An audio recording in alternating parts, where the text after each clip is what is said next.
The Mafia boss's lawyer vanished before the trial, and a 27-year-old junior associate drowning in debt had to take over the $800 million case. The defense chair was empty, and $800 million were about to slip through the cracks like blood down a drain. The Federal Court of New York had never seen this many people crammed into a single courtroom, not even during the infamous mob trials of the 80s. Reporters shoved each other in the galleries. Cameras pointed at every corner like hungry wolves waiting for the kill. And the air conditioning seemed to have surrendered entirely, perhaps out of shame for having to witness the downfall of Lucian Moretti, the man they called the Devil of the East Coast. Lucian sat alone at the defense table, his gray eyes scanning the room with the cold precision of a predator who had just realized he was the prey. 36 years old, owner of an empire that stretched from luxury hotels to underground casinos, the kind of man who made senators nervous and competitors disappear. But at that moment, even the devil himself could not find his lawyer. Thomas Reed, the man who had protected the Moretti family for 30 years, who charged $5,000 an hour and had never lost a case, had simply vanished into thin air. And what happened next would change everything. If this story hooks you, hit like and share it with someone who loves a good thriller. Subscribe and turn on notifications so you never miss our next tale. Now let us see who dared to walk into the devil's courtroom. Judge Patricia Hayes glanced at the wall clock for the 4th time in the span of 2 minutes. She was the kind of judge who made even the most battle-hardened attorneys quietly reconsider their career choices. Her silver hair was swept into a flawless bun without a single strand out of place. Her gold-rimmed glasses seemed custom-made to make people feel guilty, and her patience had clearly run out sometime in the previous decade. She struck the gavel once, the dry crack echoing through the silent courtroom like a gunshot. "Mr. Moretti," she said, each word sharp enough to slice through the air. "This court doesn't have time for theatrics. You have exactly 5 minutes to secure legal representation, or I will dismiss this case due to the defendant's absence."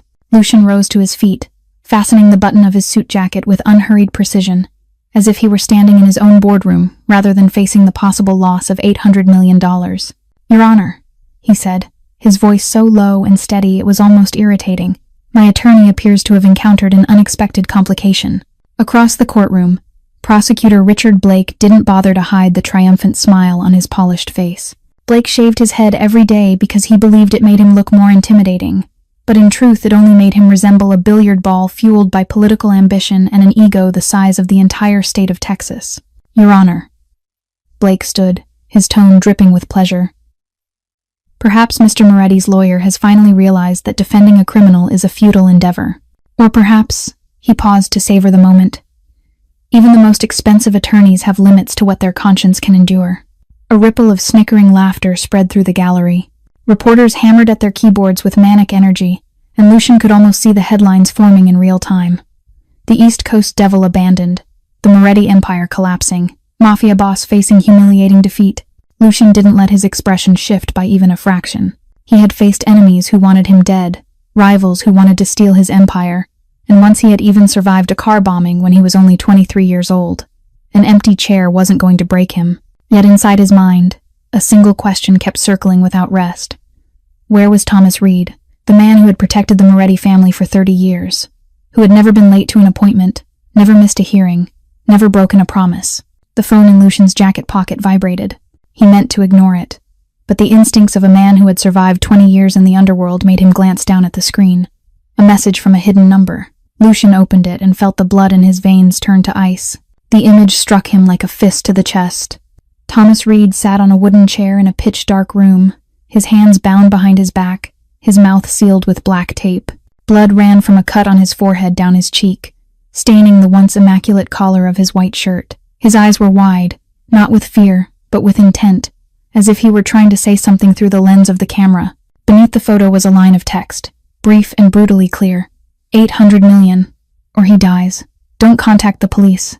We're watching. Lucian slipped the phone back into his pocket, his face as still as a frozen lake, but inside him, rage was erupting like molten lava. Someone had dared to touch one of his people. Someone had dared to challenge the East Coast Devil, and that person would pay. Judge Hayes struck the gavel again. "Mr. Moretti," she said. 4 minutes. Lucian lifted his gaze, his gray eyes cold as ice, now colder still. He needed time to think, to plan, to identify the hand behind it all. But time was a luxury he didn't have. And then, as if the universe had decided to throw another card onto this already chaotic table, the courtroom doors burst open with a thunderous crash. A human-shaped whirlwind tore through the doorway, as if she had just been fired from a cannon. She was a young woman, perhaps around 27 years old, with brown hair in wild disarray, as though she had recently fought a storm and lost. Her gray blazer had clearly seen better days, possibly back when Clinton was still president, with frayed elbows and a suspicious coffee stain clinging to the lapel. But what held every gaze in the courtroom wasn't the disastrous outfit or the bird nest hair. It was the fact that the heel of her right shoe had snapped clean off, forcing her to run with the unsteady tilt of a boat caught in heavy seas. And then, as if the universe decided her entrance wasn't dramatic enough, that broken heel chose the worst possible moment to betray her completely. She stumbled, not the light, graceful stumble one could pretend was intentional. This was the full-body kind, the kind where the world slows down as the victim realizes she's about to meet the floor face first. Her battered leather briefcase flew from her hand like a drunken bird, spinning through the air before landing with a heavy thud. The latch burst open, and papers poured out like a waterfall, scattering across the central aisle of the most prestigious federal courtroom in New York. She went down on her knees, her glasses knocked crooked across her face, and began desperately gathering documents while whispering a symphony of panic. No, no, no. Please no. Oh God, no. The entire courtroom froze. Judge Hayes stopped mid-gavel. Reporters stopped typing. Even the air conditioning seemed to hold its breath, although it had surrendered long ago. Lucian Moretti, the man the underworld called the devil, the man who had just received a photo of his lawyer bound and bleeding, the man facing the loss of $800 million, found himself unable to look away from the chaos unfolding before him. One sheet of paper drifted gently through the air, floating like an autumn leaf, before landing perfectly on the polished Italian leather shoes of prosecutor Richard Blake. Blake looked down with an expression mixing disgust and cruel delight, as if someone had just placed a cockroach on his dinner table. He picked up the paper with 2 fingers, holding it away from himself as though it were toxic waste. "This," he said, his voice dripping with mockery, "is an electricity bill." He paused, reading more closely, and the smile on his face stretched even wider. An electricity bill, 3 months overdue. Laughter erupted through the gallery like fireworks. Reporters doubled over. Some even pointed. This was no longer the trial of the century. It was a late-night comedy show. The young woman snatched the paper from Blake's hand with the dignity of a cat that had just fallen off a table and was pretending it had all been part of the plan. "That's supporting documentation," she said, her voice trembling but her chin held high. No one in the room believed her. The laughter only grew louder. Lucian watched as she struggled to stand, gathering the remaining papers, pushing her glasses back onto the bridge of her nose, tugging her wrinkled blazer straight. She was a walking disaster, an accident waiting to happen, a joke the entire courtroom was laughing at. But Lucian didn't laugh, because he saw something no one else in that room bothered to notice. Her eyes. Amid the chaos, the humiliation, the echoing mockery filling the room, her hazel eyes didn't waver. There were no tears, no collapse, only a quiet, smoldering fire. A light Lucian recognized instantly, because he'd seen it in the mirror every morning for 20 years. It was the look of someone with no way back. Judge Hayes removed her glasses, wiped the lenses with a slow, ominous calm that promised serious consequences, then put them back on. "And who are you?" she asked, her voice cold as ice. The young woman finally managed to stand upright, though the broken heel forced her to lean slightly to one side like a human version of the Leaning Tower of Pisa. She drew in a deep breath, nudged her glasses up the bridge of her nose with a trembling finger, and faced Judge Hayes.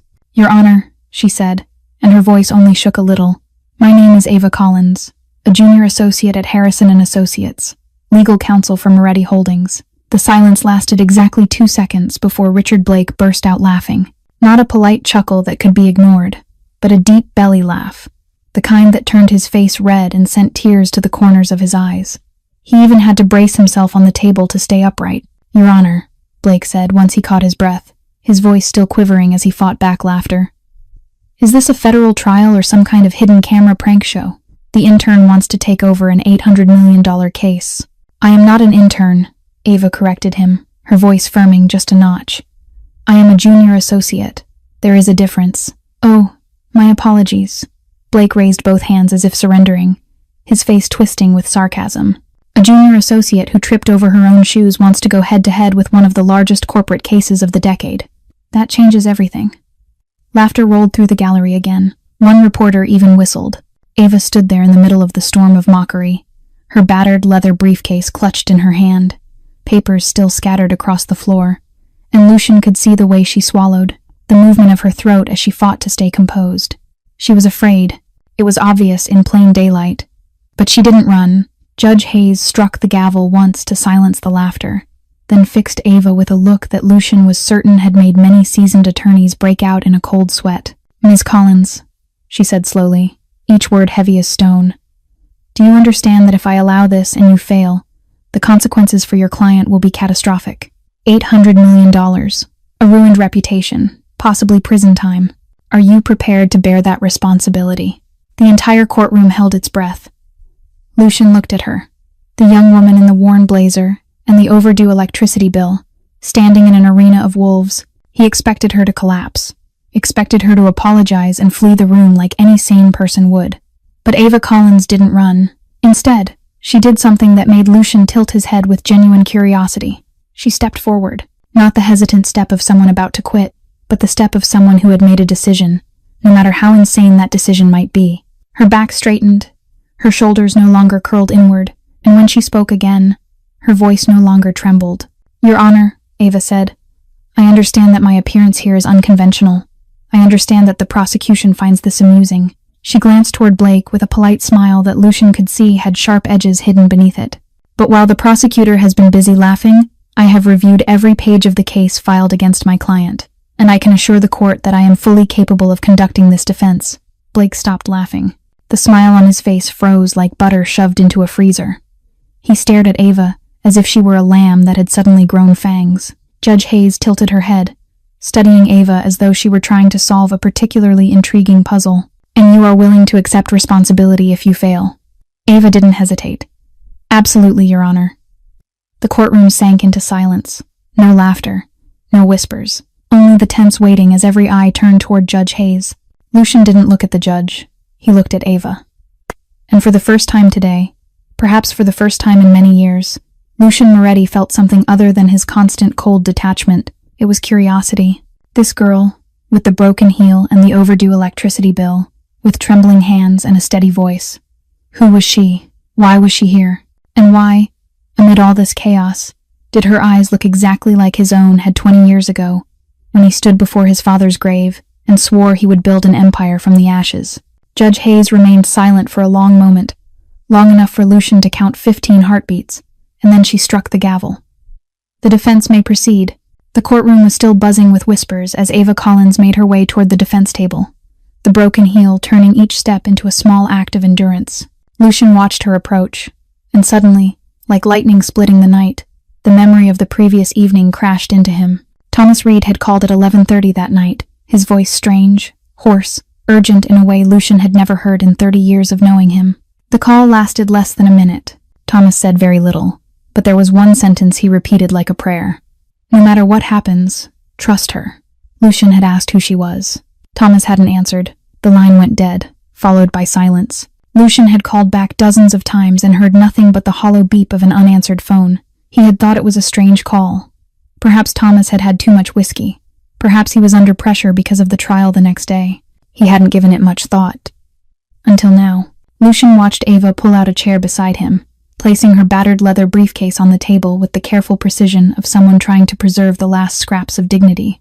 Her, Ava Collins, the girl with the overdue electricity bill and the worn blazer, the girl the entire courtroom had just laughed at.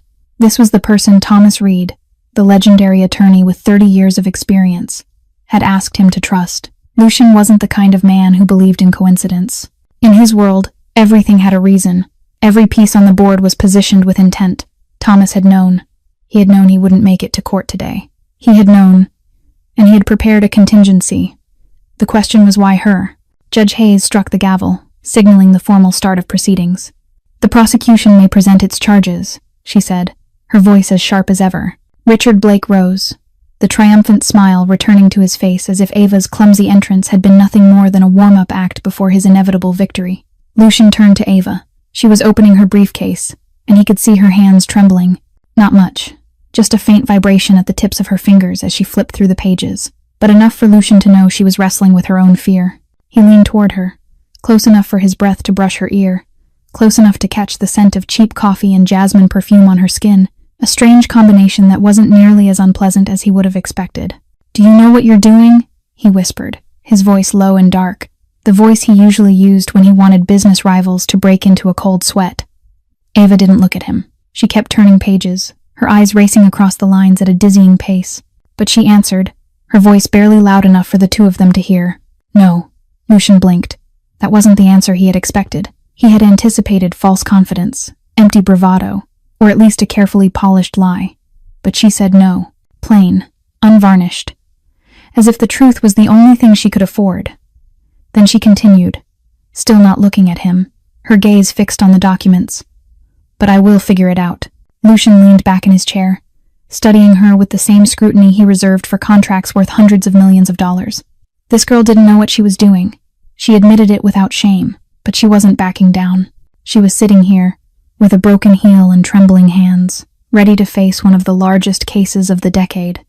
Not because she was confident, but because she had no other choice. Lucian had met hundreds of lawyers in his life, those confident to the point of arrogance, those clever to the point of cunning, those talented to the point of danger, but he had never met anyone like Ava Collins, someone honest about her shortcomings and still willing to fight. Thomas had said trust her. Lucian didn't know yet if he could do that, but he decided, at least for now, he would give her a chance, because sometimes the most dangerous people aren't the strongest, but the ones who have nothing left to lose. Richard Blake rose with the confidence of a man who knew victory was already his. He buttoned his suit jacket, smoothed his tie, and stepped into the center of the courtroom like an actor taking the stage on Broadway. "Your Honor, members of the jury," he began, his voice ringing like a polished bell. "Today we are not judging an ordinary businessman. We are judging a man who turned luxury casinos into money laundering machines. A man who washed $800 million in illicit funds through the financial system of the United States right under our noses." Blake pivoted and pointed straight at Lucian like a prophet delivering judgment upon the guilty. Lucian Moretti, or as the criminal underworld calls him, the East Coast Devil. A murmur rippled through the courtroom. Ava felt the pressure settle heavily on her chest, as if someone had just placed a stone there. She opened her notebook and began to write, her pen racing across the page at a frantic pace. Blake gestured to his assistant, and a large screen lit up in the corner of the courtroom. The first image was a complex diagram of money transfers, arrows tangled like a spider web. "Here," Blake said, his voice thick with drama, "is the flow of funds from unidentified sources, through 17 shell companies across 7 different countries, and finally into 3 casinos owned by Moretti Holdings in Las Vegas, Atlantic City, and Monaco. $800 million. In less than 3 years. Ava kept writing without pause, struggling to keep up with every figure, every name, every detail. Blake poured out like a flood. She bit her lower lip without realizing it, a habit left over from her university days when she crammed information before exams. Lucian sat beside her, his expression calm as if he were listening to a weather forecast, but his gray eyes never left Ava. He watched the way she bit her lip, the slight furrow in her brow when the information grew complex, the way her fingers flipped pages with surprising precision. She was processing information at a speed Lucian rarely saw in anyone.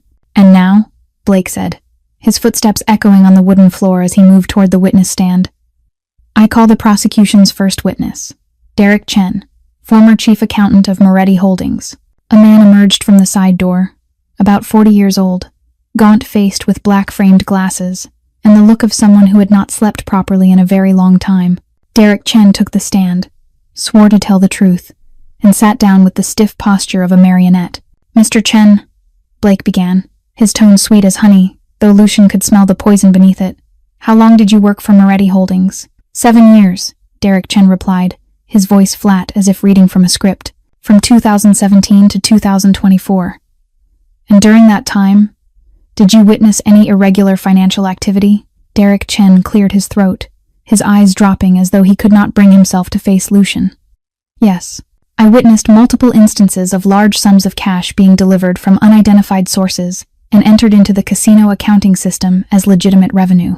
The courtroom erupted in murmurs. Reporters hammered at their keyboards like maniacs. Jurors exchanged uneasy glances. Ava continued writing, but inside her, a storm was forming. This testimony was damaging, extremely damaging. Blake guided Derek Chen through a series of questions, each answer driving another nail into Lucian Moretti's coffin. Chen described secret meetings, destroyed documents, direct instructions from superiors to conceal the origins of the money. He delivered it all with the pained expression of a man forced to betray, but Lucian recognized the shifty eyes of someone who was lying. The problem was proving it.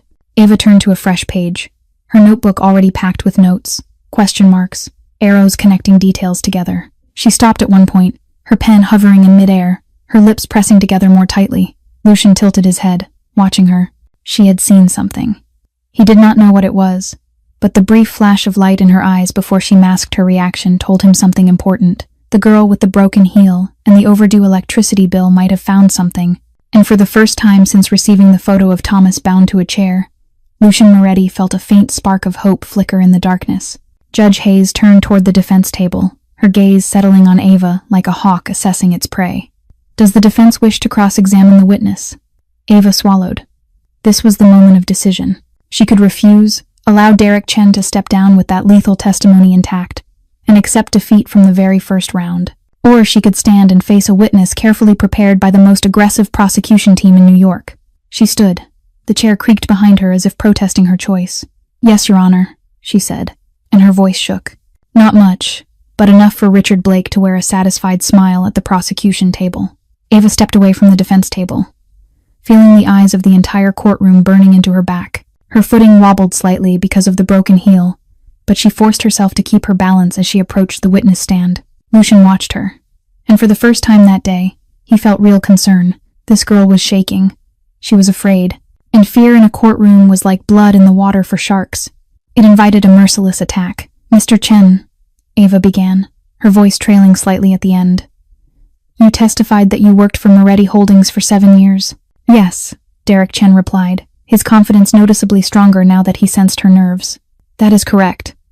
And during that time, you held the position of chief accountant." "Yes."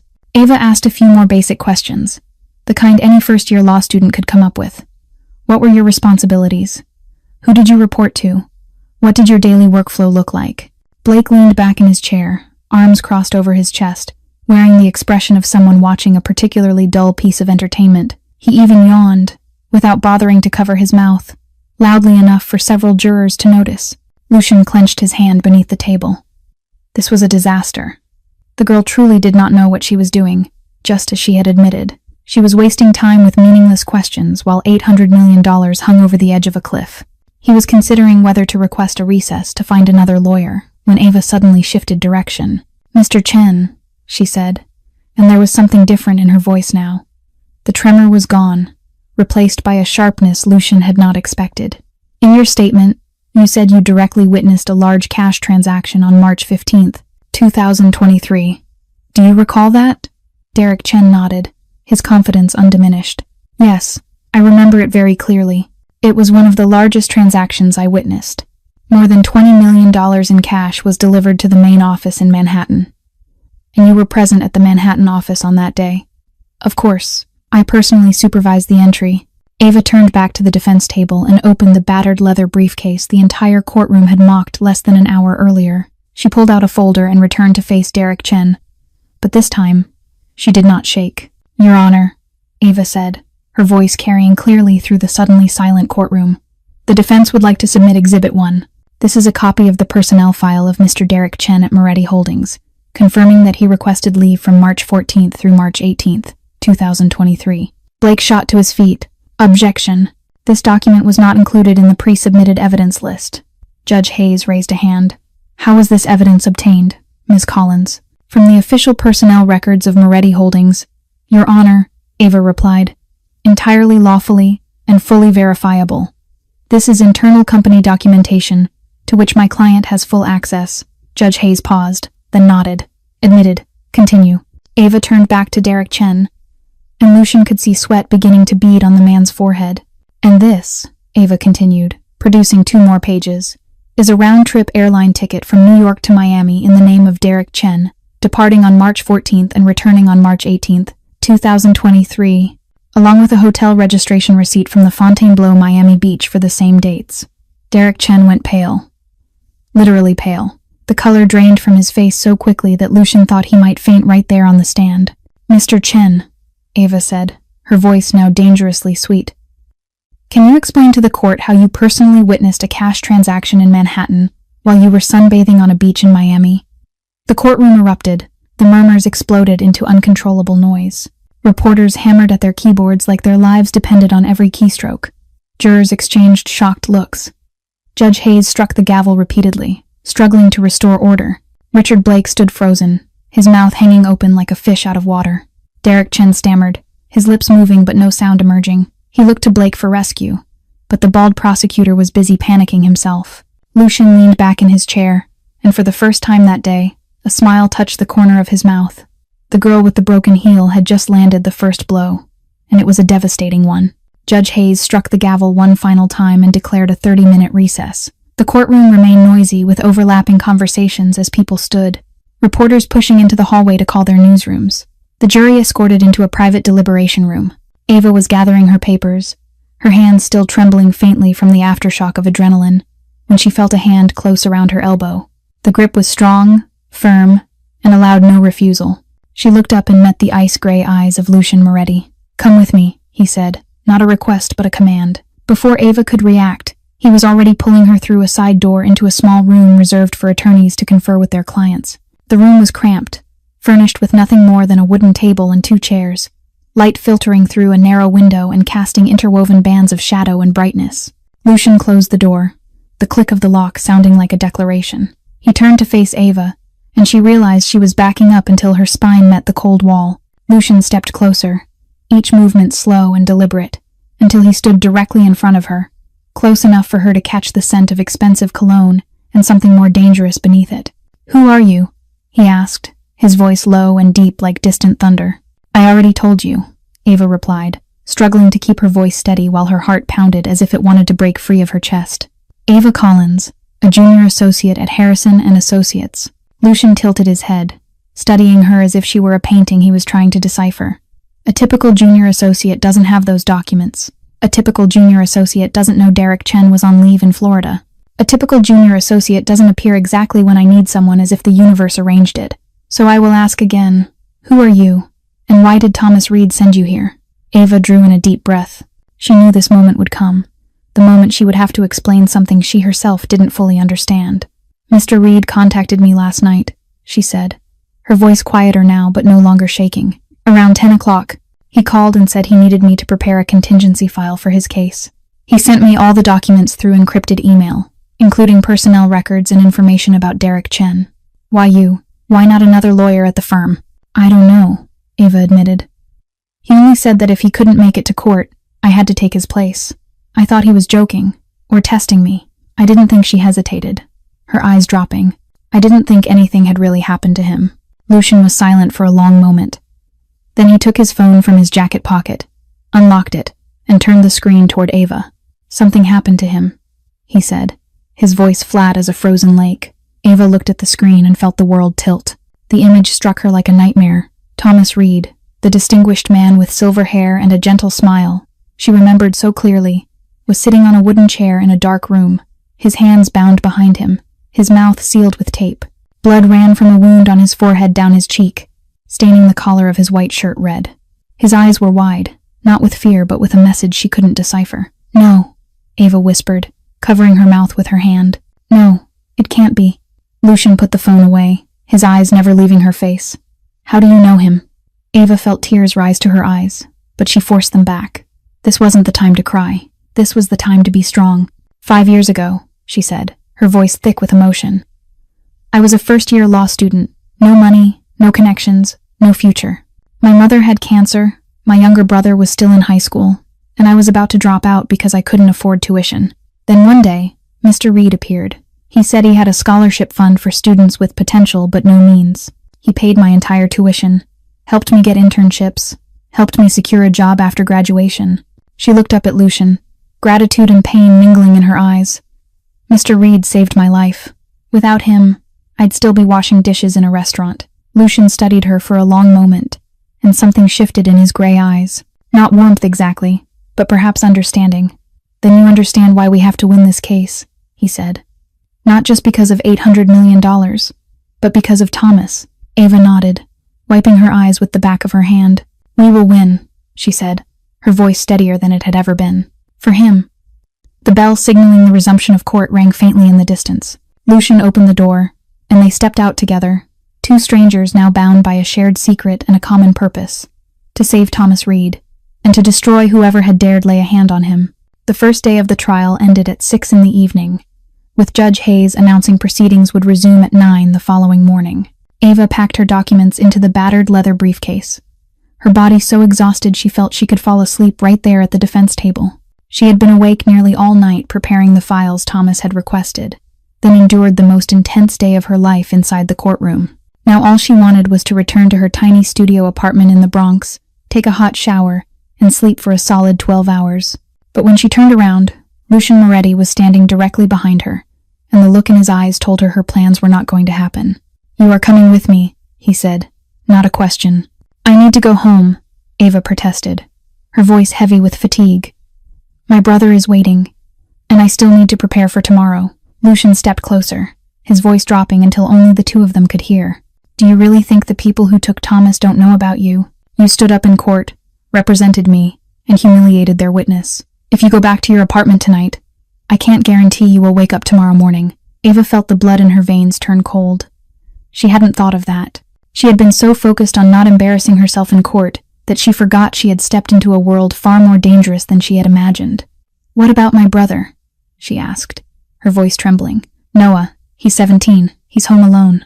Lucian pulled out his phone and made a brief call.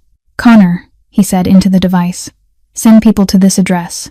Protect a 17-year-old boy. Don't let him see you, but don't take your eyes off him." He recited Ava's address, an address she was certain she had never given him, and the realization that Lucian Moretti knew far more about her than she had thought sent a chill through her. He put the phone away and looked at her. "Your brother will be safe. Now come." Ava had no choice. She followed Lucian out of the courthouse, past the shouting reporters, and into a black Rolls-Royce Phantom waiting at the curb. The interior was wrapped in cream-colored leather, soft as clouds, and Ava realized this was likely the most expensive car she had ever sat in. Her old Toyota Corolla, the one that stalled without warning and whose air conditioning only worked when it felt like it, suddenly seemed like a joke compared to this luxury. They drove through New York City in silence as dusk settled in. Ava stared out the window, watching skyscrapers glide past as lights flickered on in the spreading darkness. She felt as if she were inside a dream, or perhaps a nightmare she didn't know how to wake from. The car stopped in front of a towering building in Manhattan, the kind Ava had only ever seen in movies or magazines. They entered a marble-lined lobby, past security guards in black suits who nodded to Lucian with a mix of respect and fear, and stepped into a private elevator that rose directly to the penthouse. When the doors opened, Ava felt her breath catch in her throat. Lucian Moretti's penthouse was so vast her studio apartment could have fit inside the living room with space to spare. Floor-to-ceiling glass revealed a sweeping view of Manhattan glowing with lights like a sea of stars beneath her feet. The decor was minimalist, yet every object radiated unmistakable wealth. An abstract painting she suspected was worth millions hung on the wall. A glossy black piano rested in the corner. A charcoal leather sofa that likely cost more than her annual income dominated the room. "Your room is at the end of the hall on the right," Lucian said, removing his suit jacket and draping it over a chair. "Everything you need is there. If you require anything, dial internal line 1. Ava nodded, too overwhelmed to speak. She walked down the hallway, barefoot on the soft wool carpet, until she found the room he had indicated. It was larger than her entire apartment, with a king-size bed, a marble-ensuite bathroom, and a walk-in closet. Ava closed the door, sat on the edge of the bed, and for the first time that day, allowed herself to break, but not with tears. She pulled out her phone and called Noah. "Sis," her brother's voice answered on the second ring. "Where are you? I saw the news. They said you were in court. They said you're defending some Mafia boss. Are you okay?" Ava swallowed, forcing her voice to sound normal. "I'm fine," she lied, each word slicing her throat. "It's just a big case. Nothing dangerous. I have to stay late for work tonight, so I won't be home. Make sure you eat, do your homework, and go to bed early. I love you." "I love you too," Noah replied, his voice still worried. "Take care of yourself." Ava ended the call and buried her face in her hands. She had lied to her brother. She had said everything was fine, while she was sitting in the penthouse of a Mafia boss, while the man who had saved her life was being held somewhere with blood on his face, and while someone out there wanted her dead. Outside the room, Lucian stood in the shadows of the hallway, his back against the wall, silently watching through the slightly open door. He saw Ava sitting on the bed, her shoulders trembling, the phone still clutched in her hand. He heard her lie to her brother that everything was fine. He saw the way she tried to be strong for others while she was falling apart inside. And for the first time in many years, Lucian Moretti felt something beyond his constant cold detachment. It was compassion. This girl, with the broken heel and the overdue electricity bill, with a sick mother and a younger brother to care for, with debt piling up and an uncertain future, was carrying a world on her shoulders that no one knew about. And now, she had taken on his war as well. Lucian turned and walked away in silence, but the image of Ava sitting alone in that unfamiliar room followed him through the night. The clock on the wall struck 2 o'clock in the morning when a knock echoed through the silent penthouse. Lucian hadn't slept. He sat in his private office, a glass of whiskey gone cold in his hand, gray eyes locked on the image of Thomas Reed bound to a chair on his phone screen. He had stared at that photo hundreds of times since morning, searching for any clue, anything that might tell him where Thomas was being held. But the room in the image was pitch black, stripped of identifying features, as if the kidnappers had deliberately erased every trace. The knock came again, and Lucian rose to open the door. Connor Walsh stood outside, the face of the 32-year-old man tighter with tension than Lucian had ever seen in 10 years of working together. Connor was Lucian's most trusted lieutenant, the man who had followed him since he was 26 and was still proving himself worthy of the Moretti name. Connor never showed fear. Until tonight. "Boss," Connor said, his voice low and urgent. "I found him, the one behind everything." Lucian stepped aside and motioned him in. They entered the office. Connor set a laptop on the desk and opened it. The screen filled with documents, images, and complex connection diagrams. "Victor Kessler," Connor said, pointing to a photograph of a man in his early 50s with salt and pepper hair and eyes cold as a snake, the Chicago Mafia boss. Lucian felt his jaw tighten. He knew that name. Victor Kessler was the longtime enemy of the Moretti family, the man who had fought his father for territory 2 decades ago, before being driven back to Chicago with his tail between his legs. That was 20 years ago. Lucian had thought Kessler learned his lesson. "He's back," Connor continued. "And this time he didn't use guns. He used the law. According to our investigation, Kessler bought Derek Chen 2 years ago, paid him $500,000 to spy inside Moretti Holdings, and later act as a false witness. He also fabricated transfer records, hired hackers to breach banking systems, and create transactions that never existed." "And Thomas Reed?" Lucian asked, his voice cold as ice. "Taken by Kessler the night before the trial. His goal was to leave Boss without legal representation, so the court would automatically move forward with a conviction due to the absence of the defense. Once Boss is bankrupt and in prison, Kessler absorbs the entire Moretti empire. Casinos, hotels, real estate, everything." Lucian clenched his fist, his nails biting into his palm until it nearly drew blood. "Kessler wants a war. He's going to get one." But Connor wasn't finished. His expression tightened further, as if he were about to say something he knew would change everything. "There's more, boss. I found it while digging into Kessler's past." Connor opened another file, and an old photograph appeared on the screen. It showed a young man, about 35, with brown hair and kind eyes. He was wearing a security uniform and standing in front of an office building. "Daniel Collins," Connor said. 15 years ago, he worked as a security guard for one of Kessler's buildings in Queens. One night, he accidentally witnessed Kessler ordering the murder of a business rival in the parking garage. Daniel Collins intended to go to the police. Kessler found out and ordered him silenced. 2 weeks later, Daniel Collins died in a robbery on his way home. The police ruled it a mugging gone wrong and never found the killer. Lucian stared at the image, and suddenly he understood why the name Collins had sounded so familiar. "Daniel Collins," he repeated, his voice dry and hollow. "Ava Collins's father." Connor nodded grimly. "That's right, boss. The girl sleeping at the end of the hallway is the daughter of the man Kessler killed. She doesn't know. She believes her father died in a random robbery." Lucian stood frozen, his body locked like stone. 15 years. Ava had lived 15 years believing her father died by chance. She grew up with the pain of loss, with unanswered questions, with an injustice whose source she never knew. And now, by a cruel twist of fate, she was fighting beside Lucian against the very man who murdered her father, without realizing it. "Boss," Connor asked when the silence stretched on, "are you going to tell her?" Lucian didn't answer. He looked toward the end of the hallway, where Ava slept in an unfamiliar room, unaware that her life had just changed forever. "Not yet," he finally said, his voice low and heavy. "Not yet." Morning sunlight poured through the glass wall of the penthouse as Ava stepped out of the bedroom. She had managed a few hours of sleep, restless and fractured by nightmares of Thomas Reed and blood and darkness. But at least she no longer felt like a walking corpse. She had showered under the most extravagant system she had ever used, hot water spraying from 12 different nozzles like a luxury spa experience, and put on the same clothes from the day before because she had nothing else to wear. The worn blazer looked even more pitiful in the morning light of this lavish penthouse. But Ava didn't have the energy to worry about appearances. She followed the scent of coffee and toast down the hallway and stopped when she saw Lucian seated at the dining table. He looked like he hadn't slept. Dark circles beneath his gray eyes. Yet his black suit was immaculate, not a single crease out of place. In front of him were 2 full breakfast plates with eggs, bacon, toast, and fresh fruit, along with 2 steaming cups of coffee. He looked up as she approached, and there was something in his gaze Ava couldn't decipher. It looked like exhaustion, but there was something else beneath it, something deeper, heavier. "Sit down," he said, his voice not as cold as yesterday but not warm either. "You need to eat. Today will be long." Ava sat across from him, her hands wrapping around the hot coffee cup as if seeking warmth. She took a sip and nearly groaned because it was the best coffee she had ever tasted. Nothing like the cheap instant powder she usually drank every morning. They ate in silence for a while, the soft clink of cutlery against porcelain the only sound in the vast room. Then Lucian spoke, his tone casual, as if asking about the weather. "Tell me about you." Ava looked up, surprised. "About me. Who are you, Ava Collins?"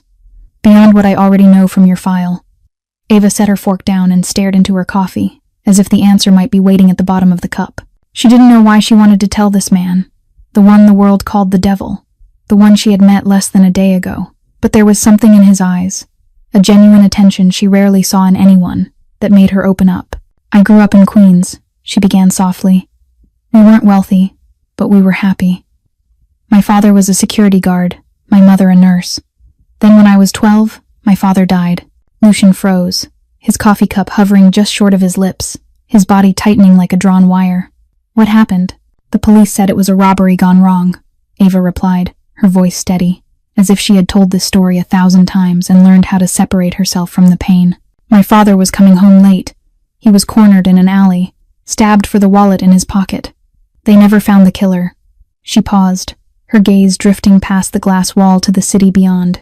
"But I never believed it." "Why not?" Lucian asked, his voice rougher than before. "Because my father never carried much cash. He didn't even have a credit card. Who kills someone for an empty wallet?" She shook her head slightly. "I always felt something was wrong. But I was just a 12-year-old girl." No one listened. Guilt pressed against Lucian's chest like a crushing weight. He knew the truth. He knew her father hadn't died in a random robbery. He knew who had ordered his death.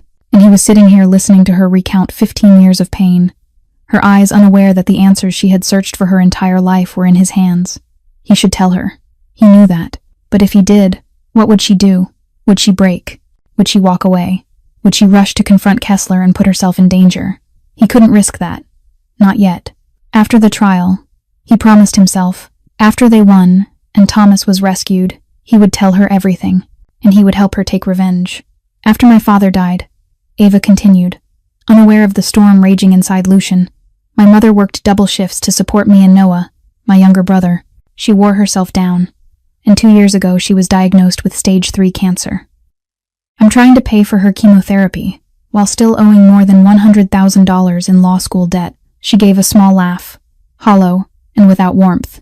"So when Mr. Reed called and said he'd pay me 10 times my normal salary to take this case, I couldn't say no. I needed the money. My family needed the money." Lucian looked at her, the young woman in the worn blazer with eyes carrying a lifetime of pain. She wasn't fighting for glory or reputation. She was fighting to survive. For a sick mother. For a younger brother. For the endless stack of bills that never stopped coming, and he was holding a secret that could shatter her. "We should go," he said abruptly, standing and buttoning his suit jacket. "Court starts at 9. Ava nodded and rose with him. She didn't know that the man walking beside her was carrying a burden she couldn't imagine. And she didn't know that before this day was over, her world would be turned upside down once again. The second day of the trial opened with tension far heavier than the day before. There were more reporters, more cameras, and the murmur in the gallery was louder and more restless. News of the young lawyer who had stumbled in the courtroom and then returned to dismantle the prosecution's witness had spread through New York like wildfire. Ava Collins, a name no one had known, had suddenly become the focus of the entire city. But Ava had no time to think about that. She took her seat at the defense table, opened her briefcase, and prepared for the next battle. Richard Blake rose the moment Judge Hayes struck the gavel to begin proceedings, and the smile on his face made Ava uneasy. It was not the smile of a man defeated the day before. It was the smile of someone hiding an ace up his sleeve. "Your Honor," Blake said, his voice filled with restored confidence, "the prosecution would like to present new evidence. This evidence was obtained during our investigation and has been verified by our experts."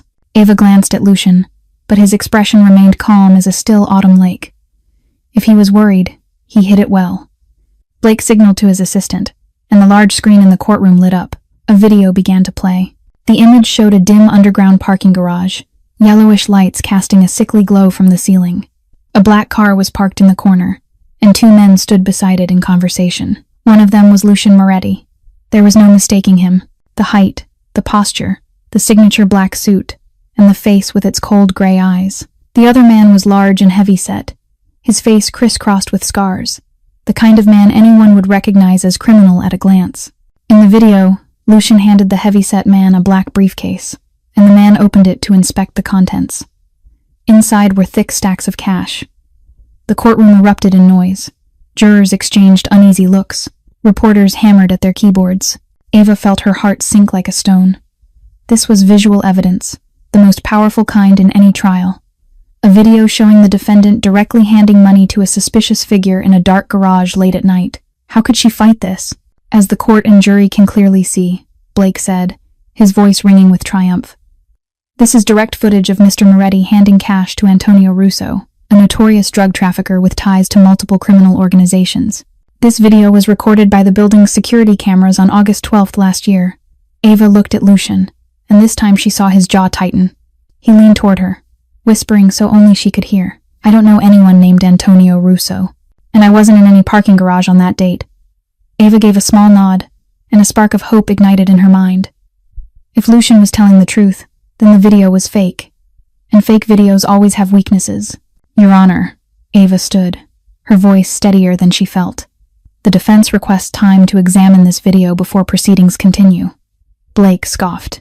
"This is clear visual evidence in broad daylight. What is there to examine?" "Precisely because it looks so clear, we need to examine it," Ava replied, her voice not trembling. "The defense has the right to verify the authenticity of any evidence presented to the court." Judge Hayes nodded. "Granted. The defense has 30 minutes. Ava sat and went to work. She pulled out her laptop, requested access to the original video file, and began analyzing it frame by frame. She was not a technology expert, but she had learned enough digital forensics in law school to know the fundamentals. And within 15 minutes, she found it. "The shadow," Ava whispered, her heart pounding faster. "The shadow doesn't match." She studied the frame more closely. The lights in the parking garage were positioned above and to the left, which meant shadows should fall down and to the right. The car's shadow was correct. The heavy-set man's shadow was correct. But Lucian's shadow fell to the left, as if he were standing under a completely different light source. "This is composited," Ava said to Lucian, her eyes brightening. "They took footage of you from another video and inserted it into this one. That's why the shadow doesn't align with the garage lighting." She continued by checking the video's metadata and found more irregularities. The file creation date didn't match the date displayed in the footage. The file had been edited multiple times using professional video editing software. The file size was smaller than expected for a video of that resolution, indicating it had been recompressed after editing. Ava stood, and this time she did not shake. "Your Honor," she said, her voice carrying clearly through the silent courtroom. "The defense has reason to believe this video has been altered. The defendant's shadow does not align with the light source in the parking garage, indicating compositing. The file's metadata also shows multiple anomalies. We request the court summon an independent digital forensics expert to verify the authenticity of this evidence." "Objection."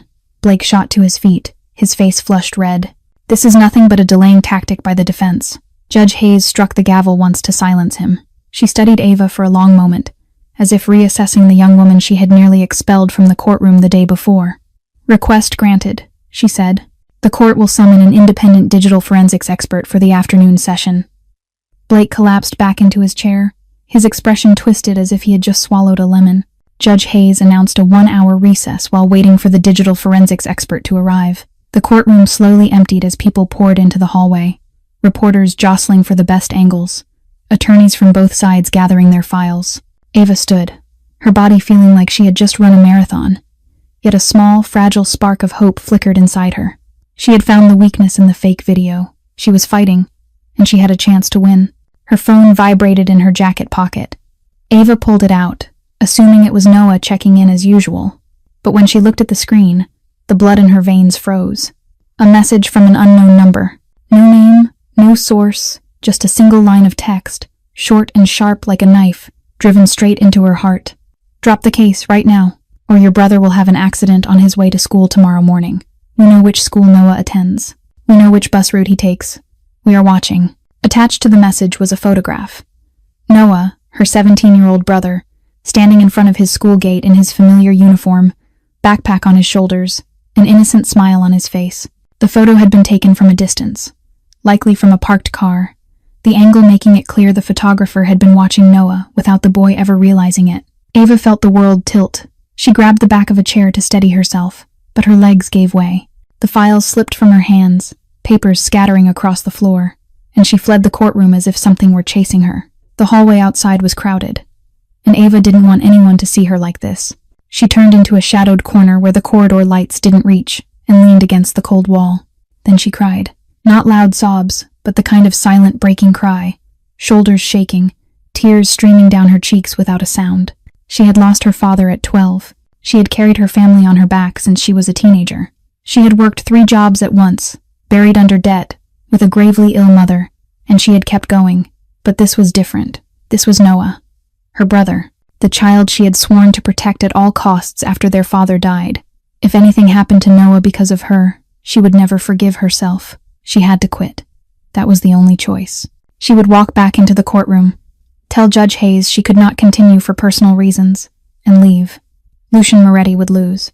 $800 million would vanish. Thomas Reed might never be rescued, but Noah would be safe, and that was all that mattered. She was about to push herself upright, about to return and surrender, when a shadow appeared at the end of the hallway. Lucian Moretti stood there, gray eyes fixed on her with an expression she couldn't read. He said nothing, only walked toward her, each step echoing softly in the quiet corner. When he stopped in front of her, close enough to see the tears still clinging to her lashes, he remained silent for a moment. "What happened?" he asked, his voice low and deep, but there was something different in it, a genuine concern Ava hadn't expected. Ava wanted to lie. She wanted to say it was nothing, just exhaustion, just pressure, but she was too tired to lie anymore. She handed him her phone, the screen still displaying the threat and Noah's photo. Lucian looked at the screen, and Ava saw his body tense like a wire pulled to its limit. His gray eyes darkened, his jaw tightened, and something dangerous ignited in his gaze. This wasn't ordinary anger. It was the fury of a man accustomed to destroying anyone who dared challenge him. He pulled out his own phone and made a call. "Connor," he said, his voice cold as ice and sharp as a blade. "Increase protection on Noah Collins to maximum level. I want at least 6 men on him 24/7. No one comes within 50 meters of the boy without being checked. If there is any sign of a threat, notify me immediately. And Connor, find out who sent this message. I want a name, an address, and a blood type before sunset." He ended the call and turned back to Ava. She stood there, eyes red from crying, staring at him in disbelief. "Why?" she asked hoarsely. "Why are you doing all this? Noah has nothing to do with you. I am just your temporary lawyer. You don't need to protect my family." Lucian looked at her, and for a brief moment the cold mask he wore cracked. Something softer, more human, flickered in his gray eyes. Then it vanished, replaced by his familiar steel. "You stepped into my world when you accepted this case," he said, his voice low and unyielding. "From that moment on, you became mine. And no one threatens what is mine, and walks away." He stepped closer, close enough for Ava to feel the warmth of his body, close enough that she had to look up at him. "You don't need to be afraid," he said, his voice gentler but no less firm. "I will protect you and your family. That is a promise. And Lucian Moretti doesn't break promises." Ava looked into those gray eyes and knew he was telling the truth. She didn't know why. She didn't understand how. But she knew the man the world called the devil had just become the shield standing between her and the darkness. She wouldn't quit. She would fight. For Thomas Reed. For Noah. And perhaps, in some quiet corner of her heart, for the man standing before her, who had sworn no one would ever harm her again. The afternoon session of the trial began with the arrival of Dr. Margaret Chen, a leading digital forensics expert from Columbia University, summoned to analyze the video submitted by the prosecution. She was a woman in her early 50s, with neatly cropped silver hair and black-framed glasses, the unmistakable presence of a serious academic with no patience for courtroom games. She took the witness stand, swore the oath, and sat down holding a thick stack of reports. Richard Blake remained at the prosecution table, his face tense but still clinging to an air of confidence. He was certain his video was flawless, certain the forgers had been meticulous, certain no one could uncover the truth. But the moment Dr. Chen began to speak, that confidence evaporated like morning mist under sunlight. "Your Honor," Dr. Chen began, her voice calm and professional, after a thorough analysis of the video presented by the prosecution. "I have identified multiple indicators that this video has been significantly altered." She stood, approached the large screen, and used a laser pointer to highlight key details. First, as the defense has already noted, the shadow of the individual identified as Mr. Moretti does not align with the light source in the parking garage. The overhead lighting originates from the upper left, yet the shadow of this figure falls to the left instead of the right.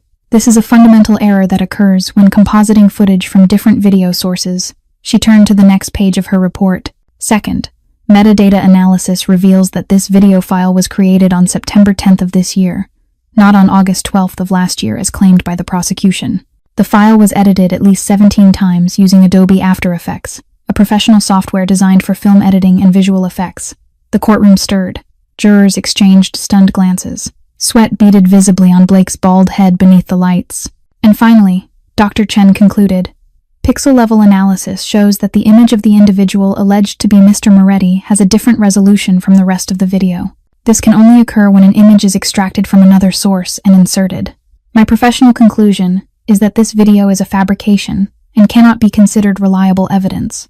Judge Hayes struck her gavel to quiet the room, then fixed Blake with a gaze sharp enough to freeze a desert. "The prosecution's video evidence is hereby excluded from the record," she declared coldly. "The jury will not consider this video in its deliberations." Blake went pale, literally pale. The color drained from his face as if a valve had been opened, leaving behind a sickly white mask. But Ava did not stop there. She rose, and in her eyes burned a fire Lucian had never seen before. "Your Honor," Ava said, her voice steady and commanding, "the defense requests permission to submit additional evidence."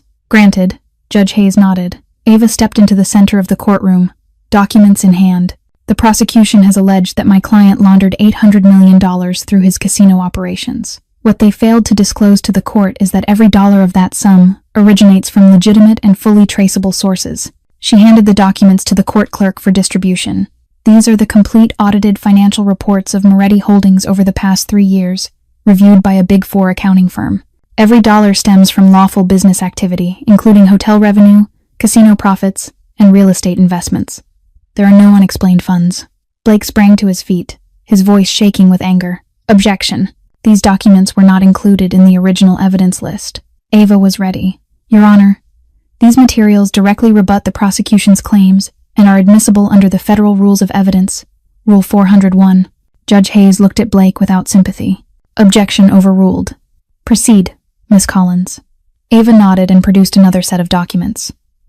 "And now, Your Honor, I present the most critical evidence." She raised the papers. "These are internal emails from the prosecutor's office, obtained through lawful discovery. These emails show that Mr. Blake and his team were aware that the video was fabricated 2 weeks before this trial began, yet chose to present it as their primary evidence." The courtroom exploded. Shouts, gasps, reporters hammering keyboards in a frenzy.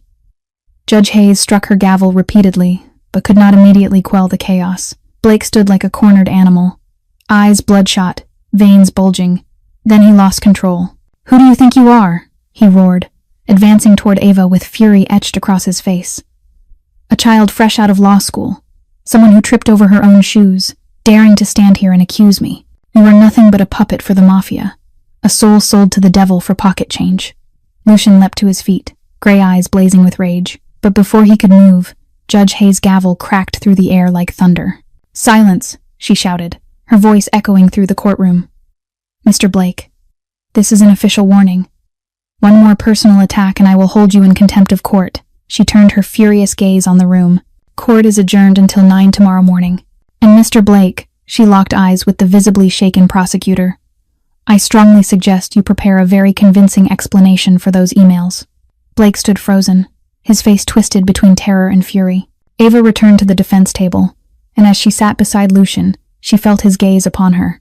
When she looked up, she saw something she had never seen in his eyes before: admiration. The night before the verdict, the penthouse was wrapped in soft golden light, and the hush of the city far below. Ava sat curled on the charcoal leather sofa, a glass of red wine resting in her hand. She had traded the frayed old blazer for a set of soft sleepwear someone had quietly placed in her closet, and for the first time in days, she allowed herself to breathe. Lucian sat at the opposite end of the sofa, his tie loosened, the top 2 buttons of his shirt undone, a glass of whiskey swaying slowly in his hand. He looked different at home, less like the devil of the East Coast and more like an ordinary man, a man worn down by too many burdens carried alone. They had sat like this for hours, reviewing every detail of the case, preparing for every possible outcome the next day might bring. Now, with the clock edging toward 11 at night and nothing left to prepare, they simply sat in silence, gazing through the wall of glass at the millions of Manhattan lights shimmering outside. "How did you grow up?"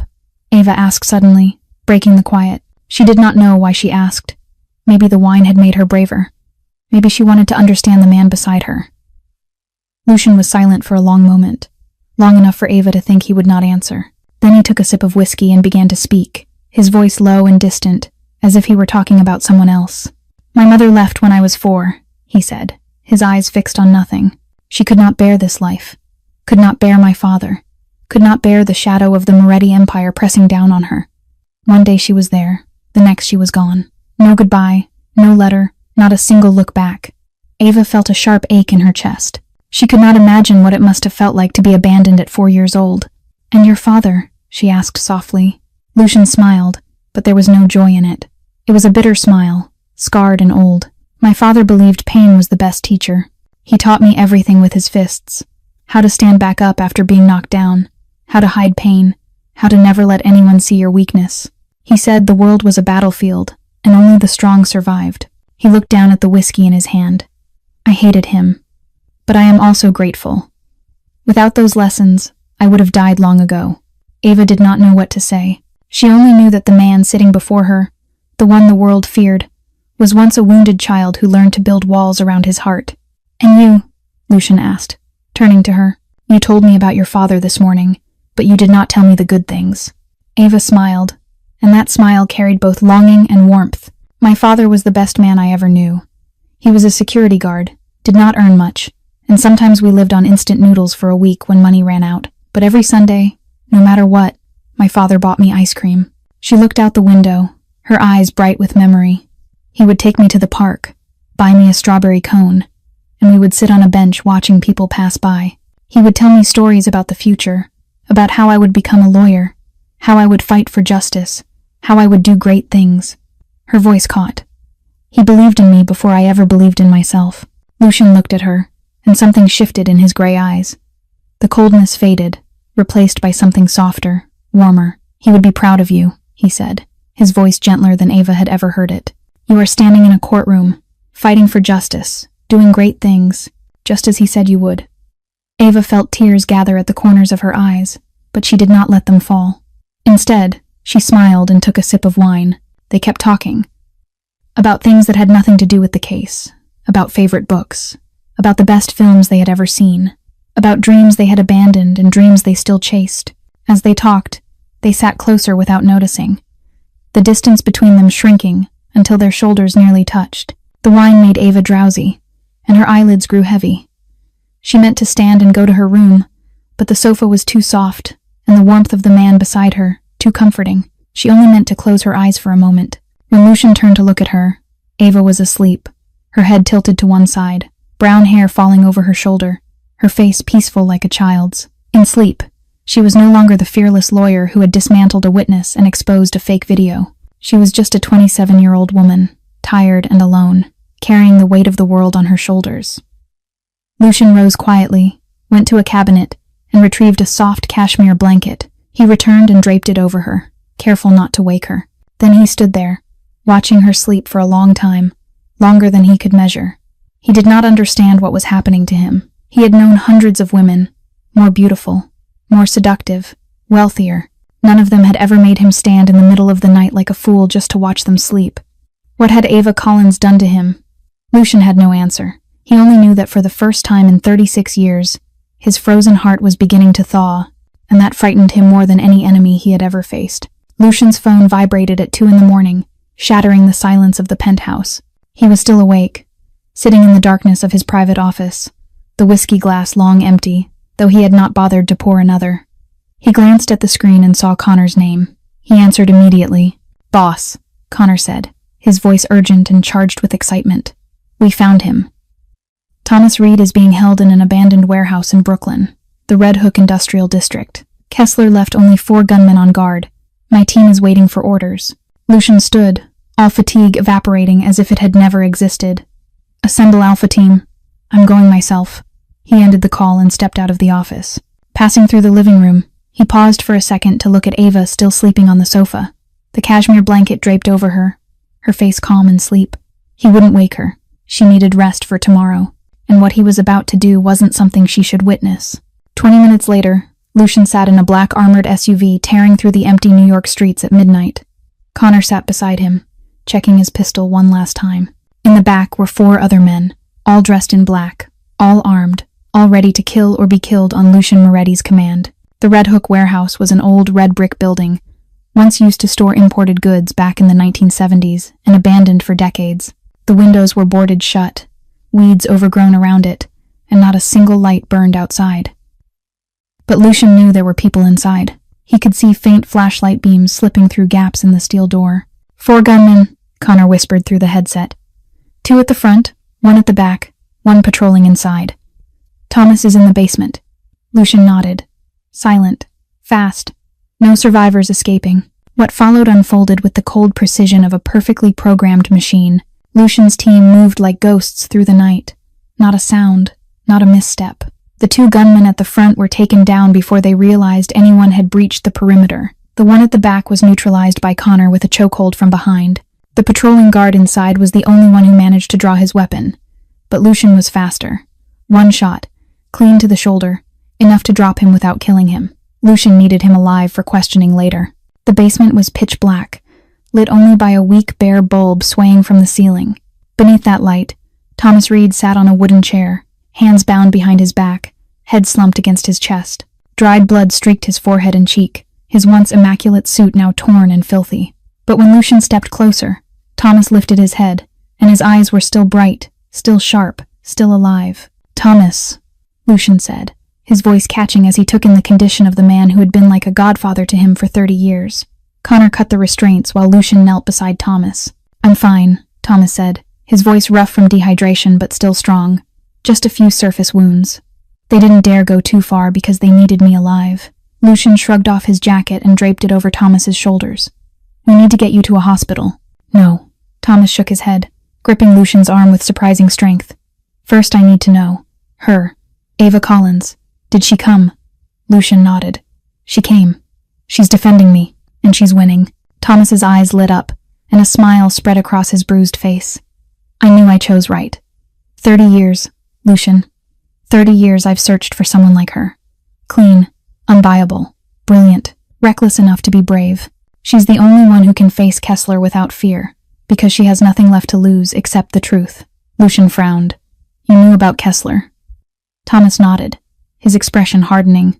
"I've known for 15 years, since the night he ordered the killing of Daniel Collins, Ava's father. I was there, Lucian. I saw everything, but I couldn't act. Not enough evidence, not enough power. So I waited. 15 years I gathered everything quietly. Recordings, documents, witnesses, every thread that could hang Kessler. I waited for the right moment, and that moment is now." He pulled a small USB drive from the inner pocket of his jacket, hidden well enough that the kidnappers never found it. "It's all here, enough to put Kessler away for life." Lucian took the drive, feeling the weight of 15 years of patience and sacrifice in his palm. "You risked everything for this. And for Ava," Thomas added, his voice softening. "She deserves to know the truth about her father. She deserves justice. Get me to court in the morning. I'll finish what she started." That morning, Ava woke on the sofa with the cashmere blanket still draped over her, and a strange feeling that something had shifted during the night. The penthouse was quiet. Lucian was nowhere to be seen, and she did not have time to wonder why, because the clock read 7 in the morning and court would begin at 9. She hurried to get ready, slipping into the clothes that had been washed and pressed by someone overnight, then headed to the courthouse alone. When she entered the courtroom, the seat beside her was empty. Lucian was not there. For the first time in the entire case, she had to face everything truly on her own. Judge Hayes struck the gavel to open the session, and Ava rose to deliver her closing argument. She had prepared for this moment over countless nights, rewriting every sentence again and again, practicing in front of the mirror until her voice no longer trembled. "Your Honor, ladies and gentlemen of the jury," Ava began, her voice carrying through the silent courtroom. "Throughout this trial, we have heard the prosecution level grave accusations against my client. They spoke of $800 million of dirty money. They spoke of money laundering and organized crime. They spoke of a terrifying mafia boss they called the Devil of the East Coast." She paused, letting her gaze move across the jury. But what did we truly witness? A witness who lied about where he was on the day of the alleged illegal transaction, a video fabricated using professional editing software, and a prosecutor who knew his evidence was false and chose to use it anyway to accuse an innocent man. She stepped closer to the jury, her eyes open and sincere. "You were summoned here to find the truth. And the truth is that there is no credible evidence proving my client laundered money.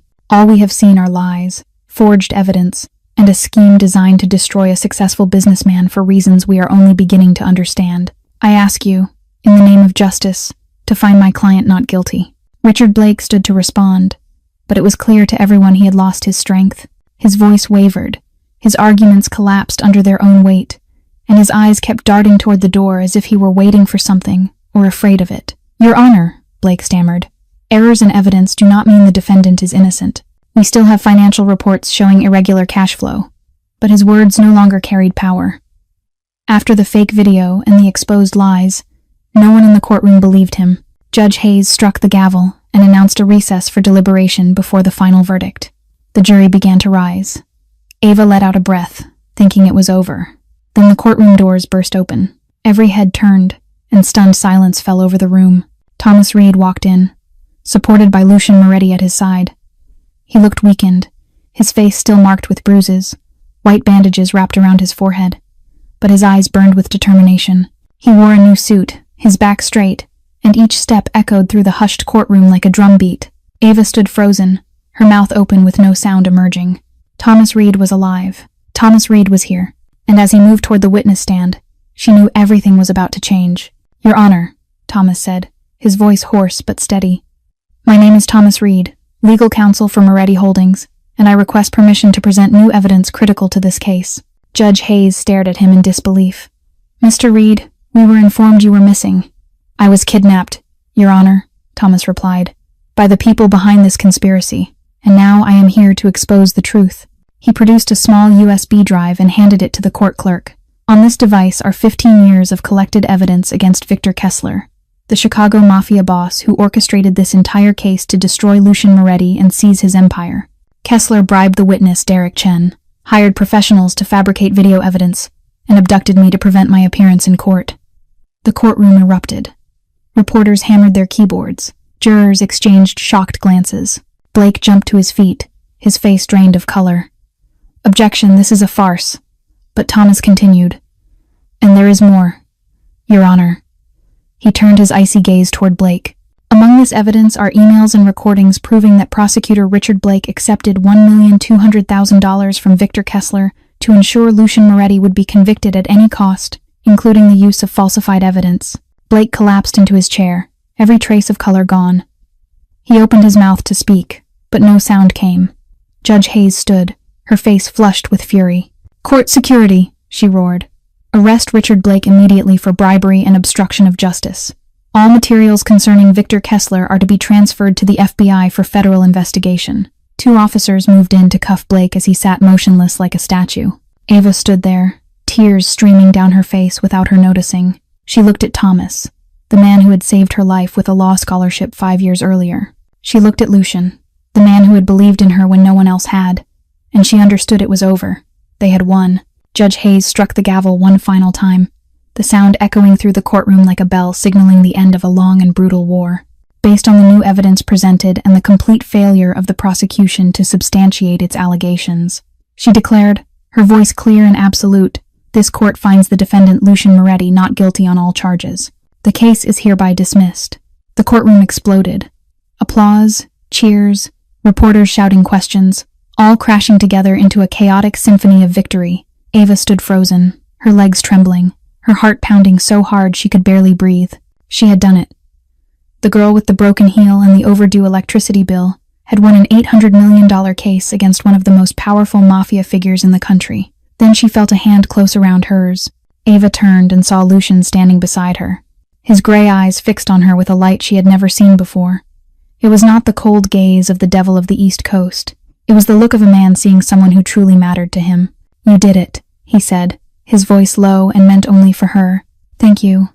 Ava could not find words. She only squeezed his hand tighter and smiled through the tears welling in her eyes. They stood like that for a long moment, surrounded by reporters and noise, as if time itself had paused just for them.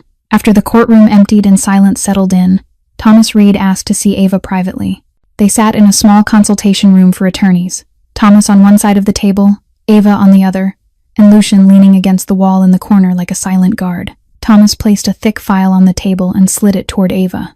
"There is something I need to tell you," Thomas began, his voice heavy and grave. "Something I have carried for 15 years, waiting for the right moment to say it.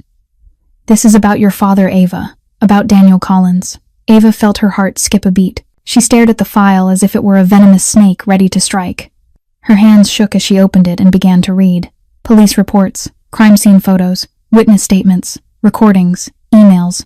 Page after page, the cruel truth unfolded before her like a waking nightmare. Her father did not die in a robbery.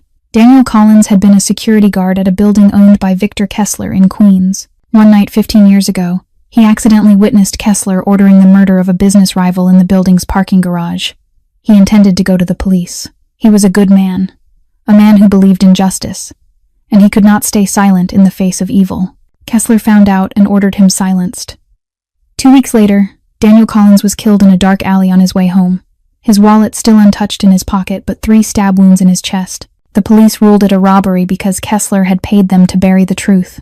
Ava did not realize she was crying until tears splashed onto the pages, blurring the merciless words. 15 years. 15 years she had lived with a lie. 15 years wondering why fate had been so cruel to her father. And now she knew. Her father did not die by chance. He died because he was a good man in a vicious world. She lost control. The sobs tore out of her chest, raw and broken.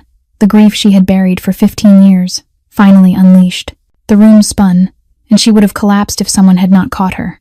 Lucian moved from the corner to her side before she even realized it. He sat beside her, and when she leaned instinctively for balance, she rested against his shoulder. He said nothing, simply let her cry, one hand resting gently against her back in silent reassurance. They stayed like that for a long time. Ava's sobs slowly fading until she was only whispering broken sounds into the fabric of his suit. Then, in the quiet after the storm, a question formed in her mind. A question she did not want answered but needed to ask. "When did you know?"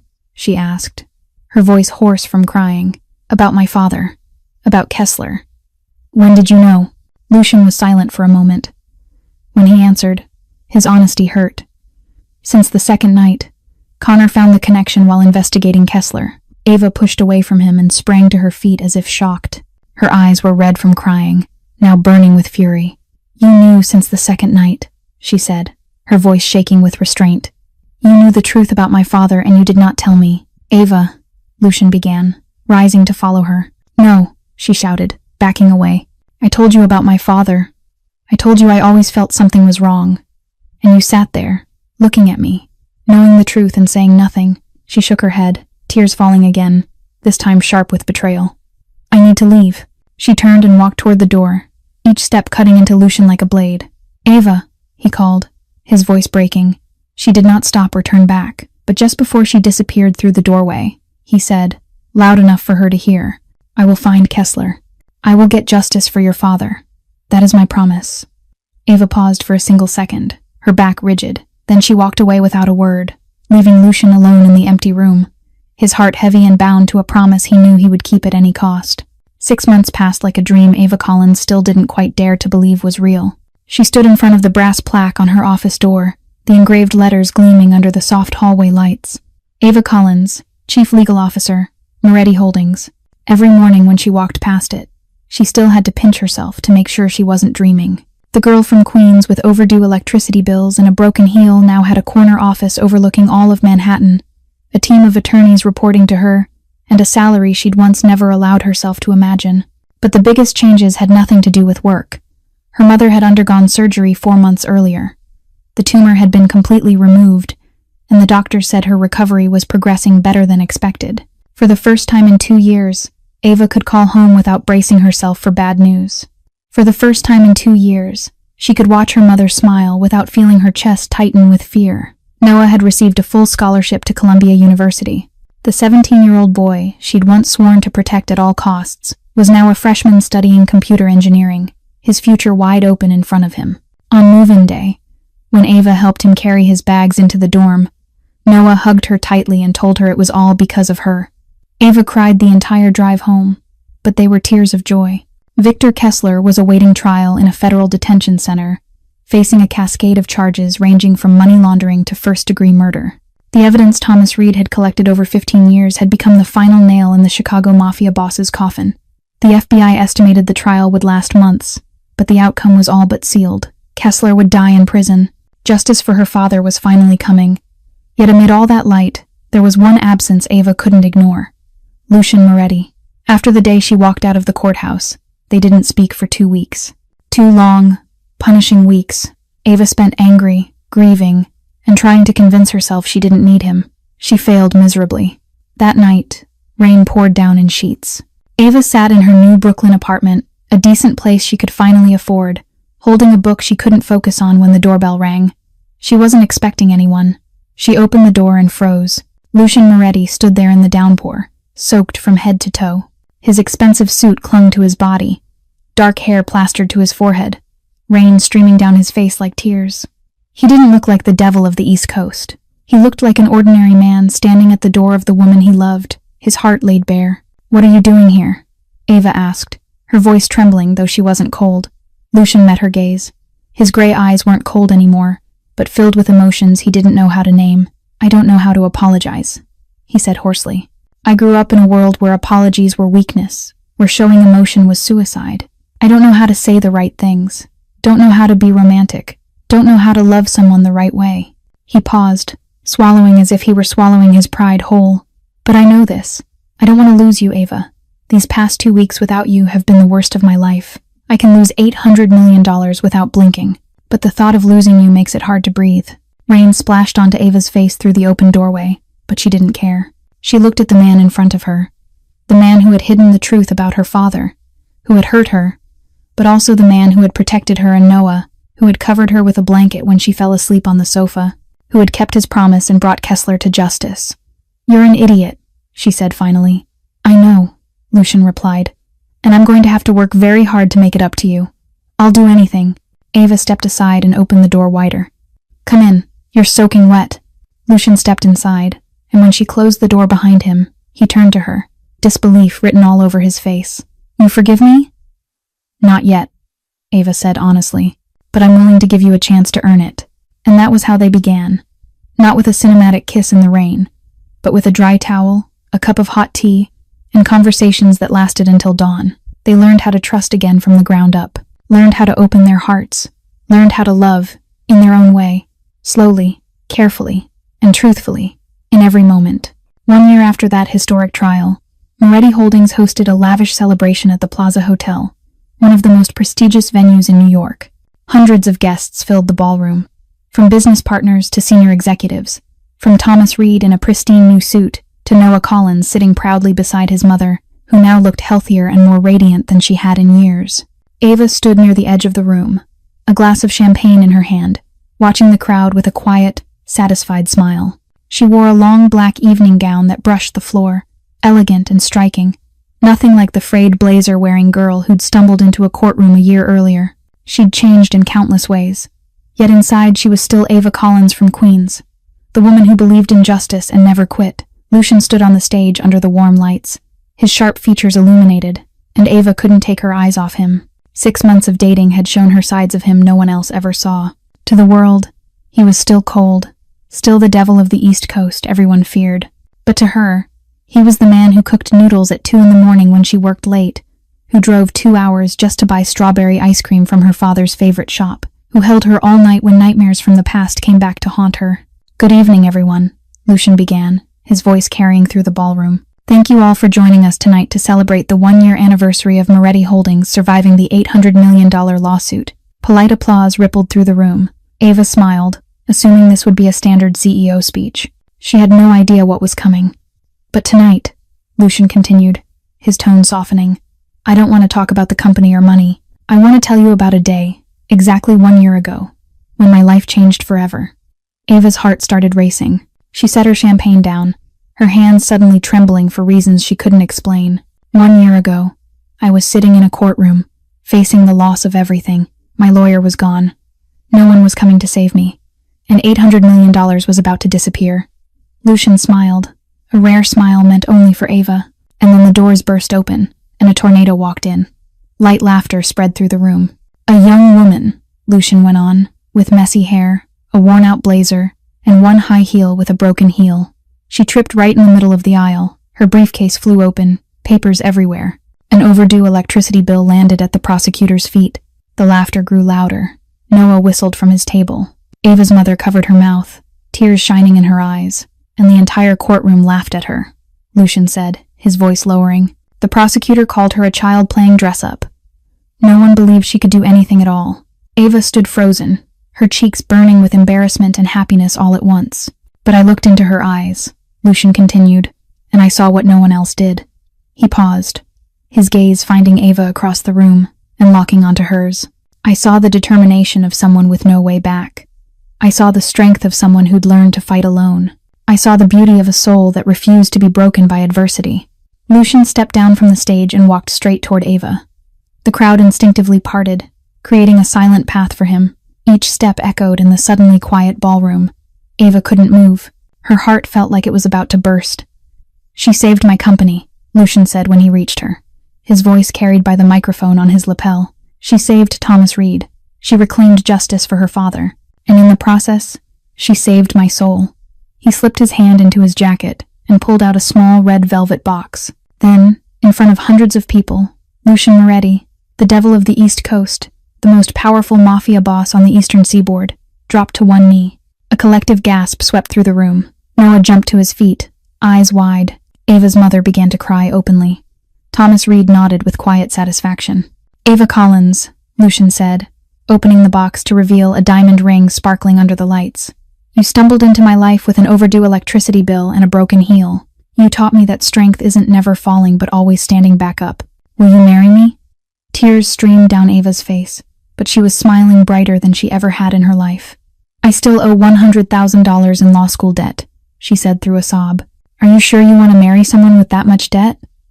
Lucian smiled, a smile that melted every heart in the room. "I'll pay off your debt," he said, "and you'll own me for the rest of your life." Ava laughed through her tears, nodding again and again, because she couldn't find her voice. "Yes," she finally whispered. "I do." The ballroom erupted in applause and cheers as Lucian rose, slid the ring onto Ava's finger, and kissed her in front of hundreds of witnesses, sealing a love born from chaos, courage, and an unbreakable truth.